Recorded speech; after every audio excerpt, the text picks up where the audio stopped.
అవమానకరమైన నింద. ఆదికాండం 39:12. అప్పుడు ఆమె అతని వస్త్రం పట్టుకొని అతనితో శయనించమని చెప్పగా అతడు తన వస్త్రమును ఆమె చేతిలో విడిచిపెట్టి తప్పించుకొని బయటికి పారిపోయెను. 13వ వచనం. అతడు తన వస్త్రము ఆమె చేతిలో విడిచి తప్పించుకొని పోవుట ఆమె చూచినప్పుడు 14వ వచనం.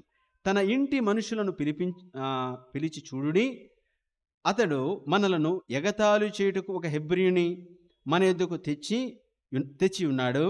నాతో శయనింపవలనని వీడు నా యొద్దకు రాగా నేను పెద్ద కేక వేసి తిని. 15వ వచనం. నేను బిగ్గరగా కేక వేయుట వాడు విని నా దగ్గర తన వస్త్రమును విడిచిపెట్టి తప్పించుకొని బయటికి పారిపోయినని వారితో చెప్పెను. ఇక్కడ చూస్తే చాలా అవమానకరమైన నింద. ఆయన చేయని నేరానికి అలానే అందరూ ఊసేటట్టు చేసే నింద, అవమానకరమైన నింద. సరే, చాలా అవమానకరమైన నింద. కానీ అది కొద్దిమంది మాత్రమే కదండి. అక్కడ పోతీఫర్ భార్య, ఆ పోతీఫర్ ఇంట్లో ఉన్న పని వాళ్ళు, కొద్దిమంది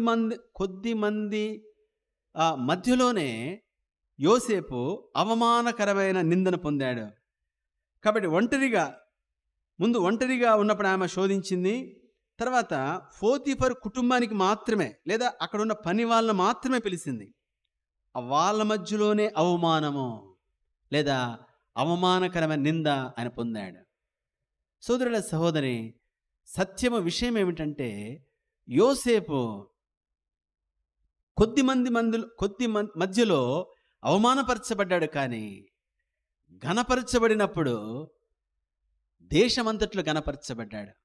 కీర్తి ప్రతిష్టలు దేశమంతట్లో.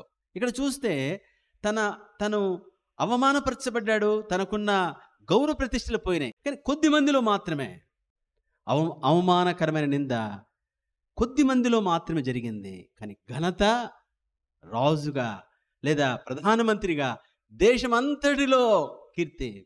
ప్రజలందరూ ఆ విధంగా వచ్చి ఆ విధంగా ఘనపరుస్తూ వచ్చారు. సోదరుడ సహోదరి, ఒకవేళ చెయ్యని నేరానికి మనం శిక్ష అనుభవిస్తున్నామా? మంచి చేసి శిక్ష అనుభవిస్తున్నామా? కొన్నిసార్లు అదో ప్రాబ్లం. మంచి చేసి శిక్ష అనుభవిస్తున్నామా? చేయని నేరానికి శిక్ష అనుభవిస్తున్నామా? శిక్ష అనుభవిస్తున్నప్పుడు ఇతరులను చూస్తే అరే వాళ్ళే బాగున్నారు, అరే మంచి చేసి నేను ఎందుకు అనుభవిస్తున్నాను, వాళ్ళు ఏం చేయకుండా వాళ్ళు హ్యాపీగా ఉన్నారు, చాలా బాధ అనిపిస్తుంది, చాలా తుడిచివేస్తుంది. నేనెందుకు ఇట్లా. దేవుడు చూస్తూ ఉన్నాడు. దేవుడు ఆల్రెడీ రాశాడు, నోట్ చేసి పెట్టాడు. ఒకరోజు వస్తుంది, నీవు ఆయన మార్గాలు నడుస్తే, నీవు గ్రహిస్తే గాడ్ విల్ హానర్. నిన్ను హెచ్చించినప్పుడు ఎవ్వడూ ఆపలేడు నీ హెచ్చింపును. జ్ఞాపకం ఉంచుకో. అసలు నీకు విరోధులు అనే వాళ్ళందరూ అసలు అది ఎక్కడ అడ్రస్సే లేదనమాట. వాళ్ళు ఉన్నా లేకపోయినా ఒకటి అన్నట్టు ఉంటుంది అనమాట. అంతగా స్టోరీ అంతా మారిపోతుంది.